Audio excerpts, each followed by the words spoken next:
India Legal presents Courts Roundup.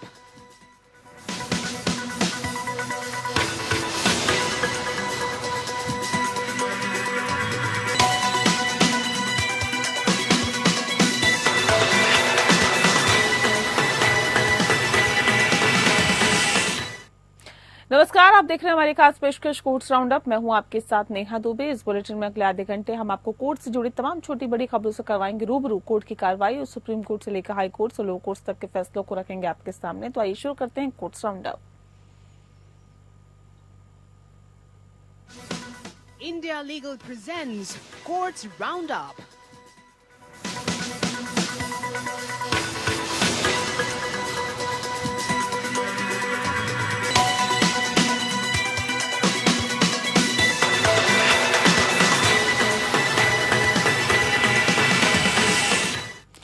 Supreme court ने छत्तीसगढ़ की निलंबित सिविल सेवक का सौम्य चौरसिया द्वारा मनी लॉन्ड्रिंग मामले में जमानत से इनकार करने को चुनौती देने वाली याचिका पर ईडी को नोटिस जारी किया है। छत्तीसगढ़ के पूर्व मुख्यमंत्री भूपेश बघेल की पूर्व उप सचिव चौरसिया कोयला घोटाले से संबंधित मनी लॉन्ड्रिंग मामले में आरोपी हैं। वह अब 1.5 साल से अधिक समय से जेल में हैं। जस्टिस सूर्यकांत और जस्टिस उज्जवल भुइया की खंडपीठ छत्तीसगढ़ हाईकोर्ट के 28 अगस्त 2024 के आदेश को चौरसिया की चुनौती पर विचार कर रही थी, जिसके तहत उनकी तीसरी जमानत याचिका खारिज कर दी गई।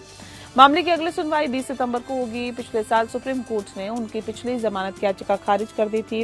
ये विवाद छत्तीसगढ़ की खदानों से कोयला परिवहन करने वाले कोयला और खनन ट्रांसपोर्टर्स से जबरन वसूली और अवैध लेवी वसूली के आरोपों से उत्पन्न हुआ है। ईडी के अनुसार जांच में एक बड़े घोटाले का पता चला है, जिसमें कोयले पर 25 रुपए प्रति टन की अवैध उगाही शामिल है, जिसमें कथित तौर पर 16 महीने के भीतर 500 करोड़ रुपए की रकम पहुंच गई। बता दें आपको कि केंद्रीय जांच केंद्रीय एजेंसी का दावा है कि इस पैसे का इस्तेमाल कथित तौर पर चुनावी फंडिंग और रिश्वत के लिए किया जा रहा था।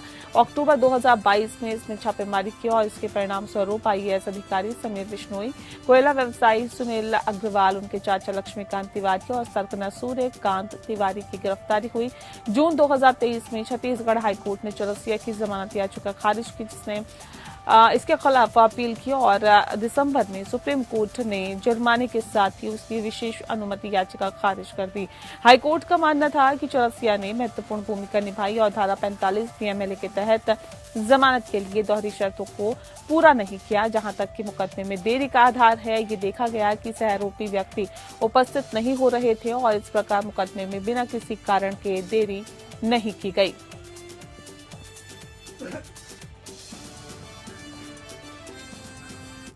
सुप्रीम कोर्ट कॉलेजियम की सिफारिश के बावजूद हाई कोर्ट्स में चीफ जस्टिस के जजों की नियुक्ति में देरी मामलों में सुप्रीम कोर्ट में सीजीआई के अध्यक्षता वाली बेंच में केंद्र सरकार की ओर से पेश हुए अटॉर्नी जनरल और आर के वेंकटरमणि ने शुक्रवार को बताया है कि सुप्रीम कोर्ट कॉलेजियम की सिफारिशों में अगर कई उच्च न्यायालयों में चीफ जस्टिस की नियुक्ति या तबादलों के लिए सिफारिश किए गए नामों को लेकर संवेदनशील सामग्री सरकार के पास मौजूद है, इसलिए सुप्रीम कोर्ट कॉलेजियम की सिफारिशों पर केंद्र की तरफ से मंजूरी देने में देरी हो रही है। अटॉर्नी जनरल ने कोर्ट को उन संवेदनशील जानकारी का हवाला देते हुए कहा है कि उन संवेदनशील जानकारी को सार्वजनिक करना न्यायपालिका और संबंधित न्यायाधीशों के हित में नहीं होगा। ऐसे में उन संवेदनशील जानकारियों के तथ्यों और उनके साथ कुछ सुझाव कोर्ट के सामने सीलबंद लिफाफे में देना चाहते हैं।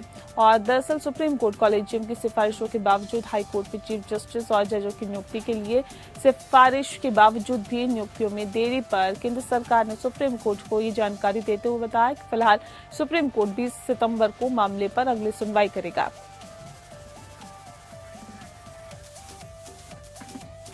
तो जजों की नियुक्ति में देरी का ये दरअसल पूरा मामला बताया जा रहा है और बताया भी जा रहा है कि जिस तरह से ये अटॉर्नी जनरल ने कोर्ट को उन संवेदनशील जानकारी का हवाला देते हुए कहा है कि उन संवेदनशील जानकारी को सार्वजनिक करना न्यायपालिका और संबंधित न्यायाधीशों के हित में नहीं होगा। ऐसे में उन संवेदनशील जानकारियों के तथ्यों और उनके साथ कुछ सुझाव के सामने सीलबंद लिफाफे में देना चाहते हैं।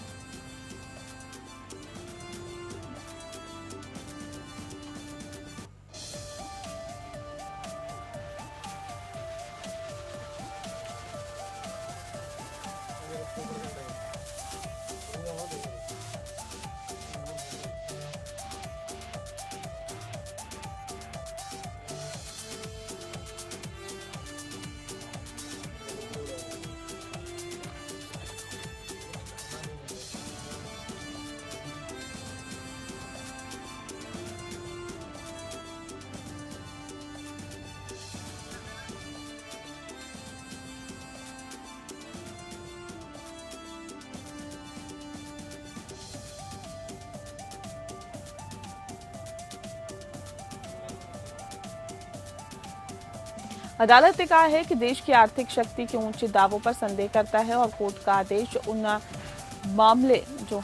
मामले में आया है जहां पर जम्मू कश्मीर सरकार 2015 में पूरे हुए सिविल कार्यों के लिए एक ठेकेदार को देय राशि का एक हिस्सा जारी करने में विफल रही थी। जब ठेकेदार की याचिका पर पहली बार उच्च न्यायालय के एकल न्यायाधीश ने सुनवाई की और उस पर लगभग 29 लाख बकाया थे। बता दें कि एकल न्यायाधीश ने सरकार को 6% वार्षिक ब्याज के साथ ये बकाया चुकाने का आदेश दिया।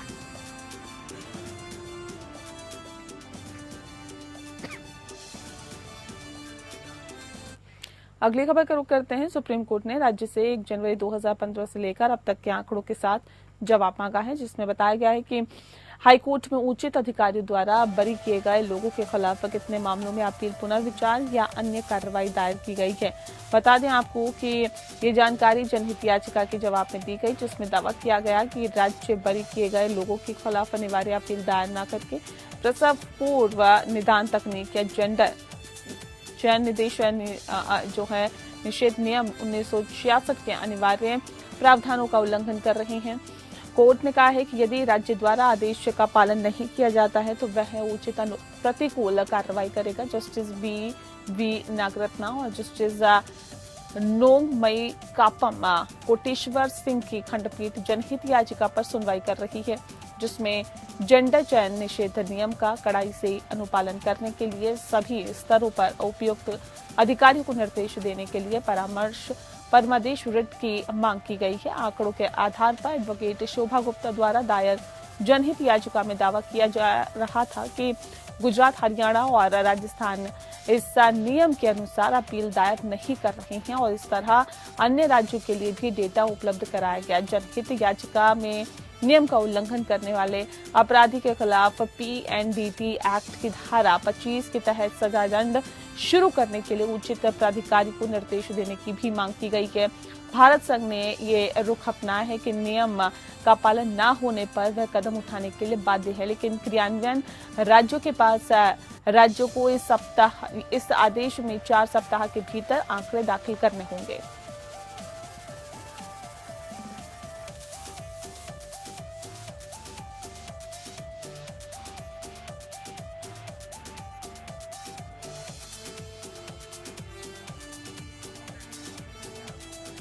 सुप्रीम कोर्ट ने पाया कि विशिष्ट राहत अधिनियम 1963 की धारा 31 के अनुसार तीसरे पक्ष के लिए जिसके विरुद्ध बिक्री विलेख अमान्य है उसे रद्द करने की मांग करना अनिवार्य नहीं है।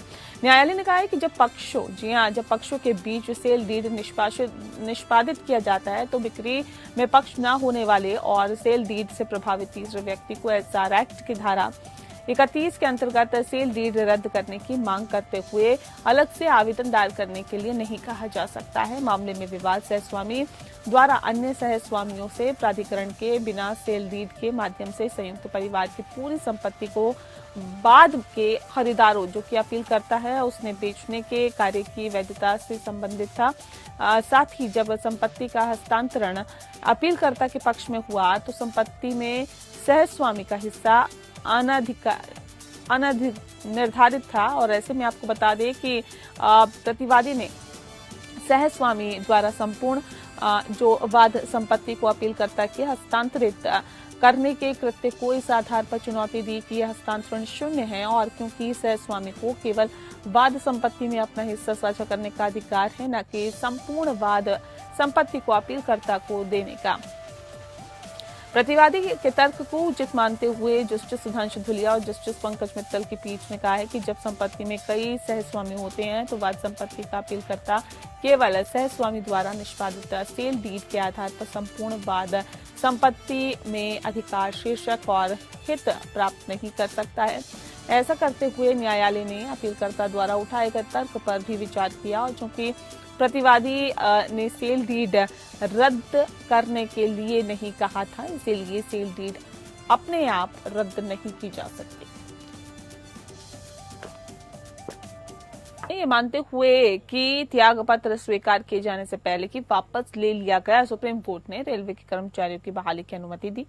न्यायालय ने कहा कि कर्मचारियों का त्याग पत्र स्वीकार किए जाने के बारे में आंतरिक संचार को त्याग पत्र की स्वीकृति नहीं कहा जा सकता। इसने कहा कि जब तक कर्मचारियों को स्वीकृति की सूचना नहीं दी जाती तब तक त्याग पत्र को स्वीकार नहीं माना जा सकता है।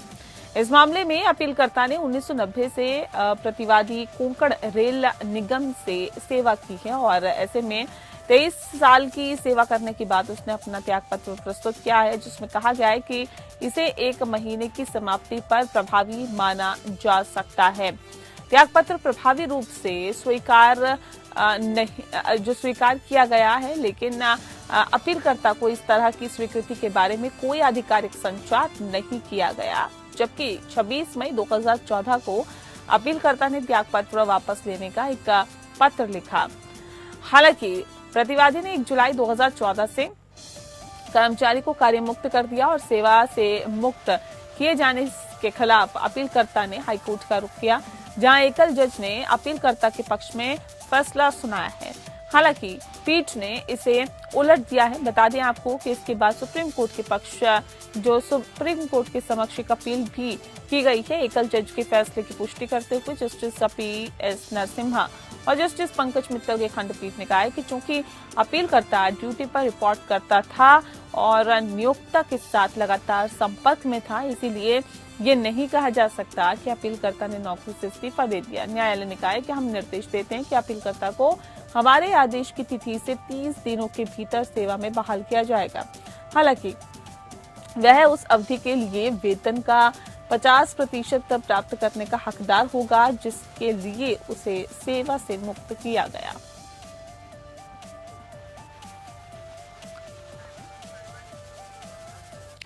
वहीं सुप्रीम कोर्ट ने किराएदार को न्यायालय की अवमानना का दोषी पाया, क्योंकि उसने मकान मालिक को खाली संपत्ति का कब्जा देने के न्यायालय के निर्देश का उल्लंघन किया था। Justice JK. माहेश्वरी और जस्टिस राजेश बिंदल की खंडपीठ ने कहा कि न्यायालय के आदेश की अवहेलना करना साहसिक लग सकता है, लेकिन इसके परिणाम जो हैं वो लंबे और ठंडे हैं।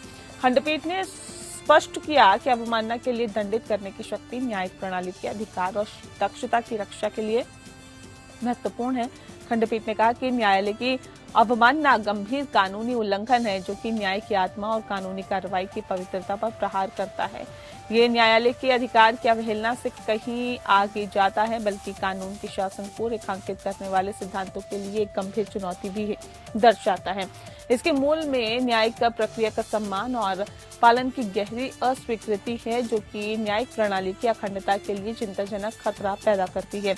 जब कोई पक्ष अवमानना करता है तो वह न्यायालय के आदेश का पालन करने से इनकार करने से कहीं अधिक करता है, और न्यायिक निर्देशों का पालन न करना और केवल न्यायालय के प्रति अनादर है, बल्कि कानून के शासन को भी चुनौती देता है। न्यायिक निर्देशों का पालन न करके अवमानना करने वाला न केवल विशिष्ट आदेश का अनादर करता है, बल्कि सीधे तौर पर न्यायालय की कानून के शासन को बनाए रखने की क्षमता पर भी सवाल उठाता है। ये न्यायिक प्रणाली में जनता के विश्वास को कम करता है और निष्पक्ष और प्रभावी ढंग से न्याय देने की इसकी क्षमता को भी कम करता है। इसीलिए न्यायालय के आदेश की अवमानना के लिए दंडित करने की न्यायिक जो शक्ति है वो न्यायिक प्रणाली के अधिकार और दक्षता की रक्षा के लिए महत्वपूर्ण है। लेकिन किराएदार की बढ़ती उम्र को देखते हुए न्यायालय ने उन्हें न्यायालय के उठने तक 1 दिन की सजा सुनाते हुए नरम सजा सुनाई। उन्हें परिसर खाली करने के लिए 1 सप्ताह का समय दिया, और जिसके विफल होने पर पुलिस अधिकारियों को परिसर पर जबरन कब्जा करने का निर्देश दिया गया। उनके खिलाफ गैर जमानती वारंट के निष्पादन और कब्जे की वसूली के लिए लागत वहन करने का भी निर्देश दिया गया।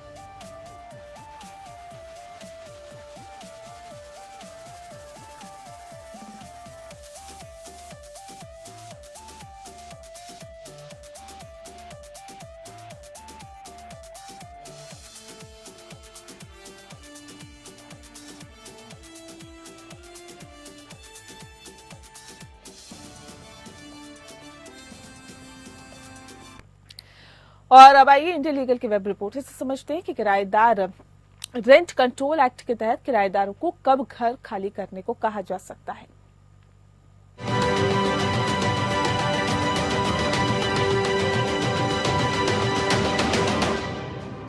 When can a landlord ask a tenant to vacate his premises? In India, Rent Control Act tenant eviction को रेगुलेट करता है, जो लैंडलॉर्ड और टेनेंट्स के अधिकारों का संरक्षण करता है। ये एक्ट टेनेंट्स को अनफेयर एविक्शन से बचाता है, लेकिन लैंडलॉर्ड को भी कुछ अधिकार भी देता है। कुछ मुख्य कारण जिनके तहत लैंडलॉर्ड टेनेंट को एविक्ट कर सकता है ये है। पहला, अगर टेनेंट जानबूझकर रेंट नहीं देता। सेकेंड, टेनेंट अगर बिना लैंडलॉर्ड की परमिशन के प्रॉपर्टी को किसी और को किराए पर दे देता है। थर्ड, अगर लैंडलॉर्ड को प्रॉपर्टी खुद या अपने परिवार के लिए चाहिए। फोर्थ, अगर टेनेंट प्रॉपर्टी को नुकसान करता है, परेशानी उठाता है या उसको किसी अवैध गतिविधियां करता है। लैंडलॉर्ड को टेनेंट को प्रॉपर नोटिस देना होता है और एविक्शन के लिए अक्सर कोर्ट की मंजूरी लेनी पड़ती है। Messrs Sitaram Enterprises versus Prithviraj Vardhichand Jain के केस में सुप्रीम कोर्ट ने कहा कि कोर्ट ऑर्डर्स का पालन ना करना भी एक एविक्शन का कारण हो सकता है और टेनेंट्स को कंटेम्प्ट प्रोसीडिंग का सामना करना पड़ सकता है। ये केस रूल ऑफ लॉ के महत्व को दर्शाता है।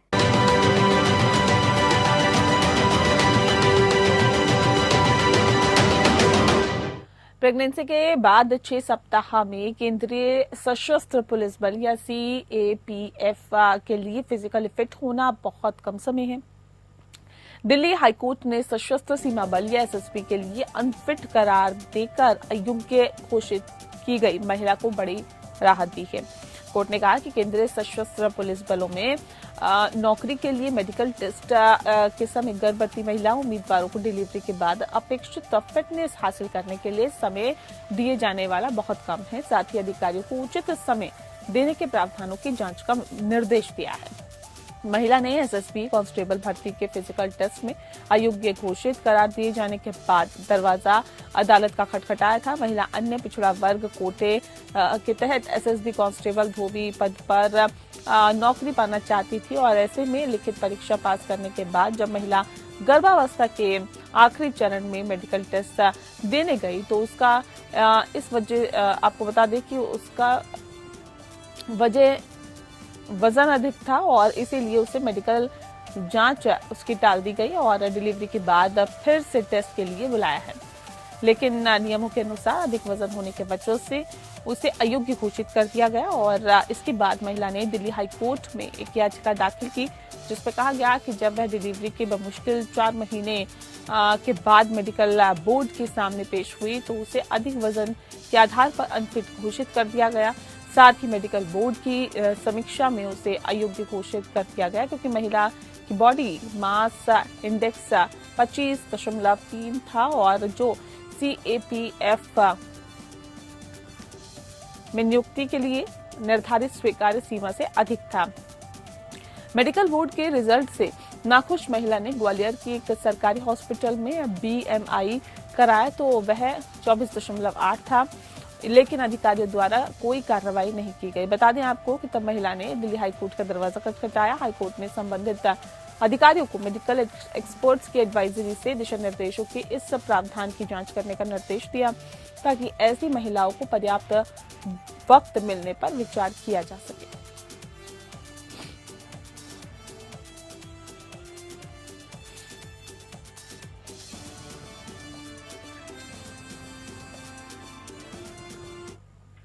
इलाहाबाद हाईकोर्ट ने राज्य के आजमगढ़ जिले में कानूनी प्रक्रिया का पालन किए बिना मकान को गिराए जाने पर राज्य सरकार से जवाब मांगा है। बता दें आपको जस्टिस प्रकाश पाडिया की पीठ ने उपस्थित सरकारी वकील को राजस्व विभाग के किसी सीनियर अधिकारी का हलफनामा दाखिल करने का निर्देश दिया जिसमें यह स्पष्ट किया गया कि किन परिस्थितियों में कानून की प्रक्रिया का पालन किए बिना संबंधित मकान को गिराया गया। इसके अलावा अदालत ने मामले की सुनवाई जो है अगली 18 सितंबर को निर्धारित की है और निर्देश दिया है कि जब तक अदालत उस तारीख को मामले की सुनवाई नहीं करती तब तक मौके पर यथास्थिति बनाए रखी जाए। सुनील कुमार नामक व्यक्ति का घर राज्य को अधिकारी द्वारा आदेश पारित किए जाने के तुरंत बाद गिरा दिया गया। यूपी भूमि राजस्व संहिता 2006 की धारा 67 जो है वो ऐसे मामलों से संबंधित है जहां पर किसी ग्राम पंचायत या स्थानीय प्राधिकरण को शुरू में सौंपी गई किसी विशेष संपत्ति या भूमि के टुकड़े को किसी व्यक्ति द्वारा नुकसान पहुंचाया जाता है, उसका दुरुपयोग किया जाता है या उस पर अवैध रूप से कब्जा कर लिया जाता है। इस मामले में संबंधित लेखपाल द्वारा सहायक कलेक्टर को रिपोर्ट प्रस्तुत की गई, जिसमें कहा गया कि याचिकाकर्ता सुनील कुमार ने सार्वजनिक मार्ग पर मकान बनवाया। इस बेदखली आदेश को चुनौती याचिकाकर्ता ने दी है। याचिकाकर्ता के वकील और राज्य राजस्व विभाग के वकील को सुनने के बाद अतिरिक्त कलेक्टर ने उनकी अपील खारिज की और सहायक कलेक्टर का आदेश बरकरार रखा, जिससे याचिकाकर्ता को संपत्ति से बेदखल करने की पुष्टि हुई। आदेश पारित होने के बाद राज्य के अधिकारियों ने उनके घर को ध्वस्त कर दिया। जून 2022 में सुप्रीम कोर्ट ने उत्तर प्रदेश सरकार से कानून द्वारा स्थापित प्रक्रिया का पालन किए बिना विध्वंस गतिविधियों को अंजाम न देने को कहा था।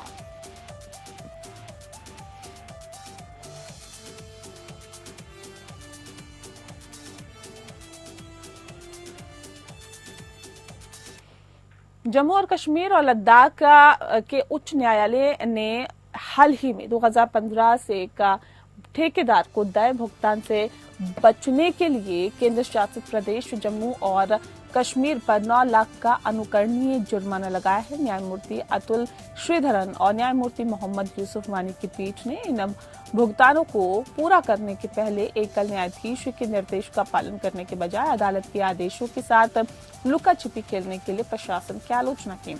4 सितंबर के फैसले में कहा गया कि इस न्यायालय द्वारा अतीत में अवमानना याचिकाओं पर कई निर्णायक आदेश पारित करने के बावजूद केंद्र शासित प्रदेश इस न्यायालय के आदेश के साथ लुकाछुपी का खेल जारी रखे हुए हैं।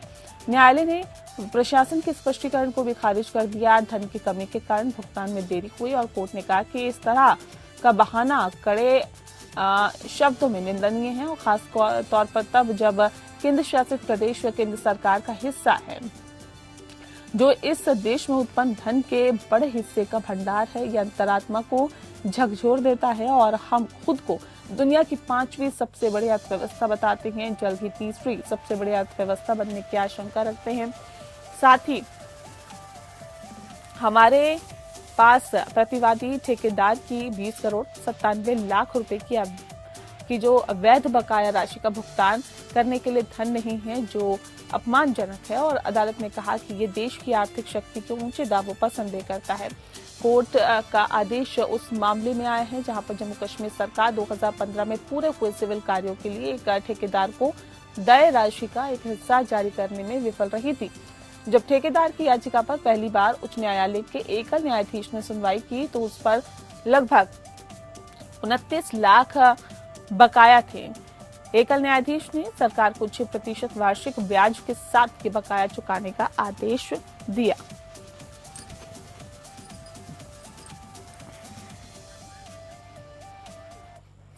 और बुलेटिन में फिलहाल इतना ही। नमस्कार।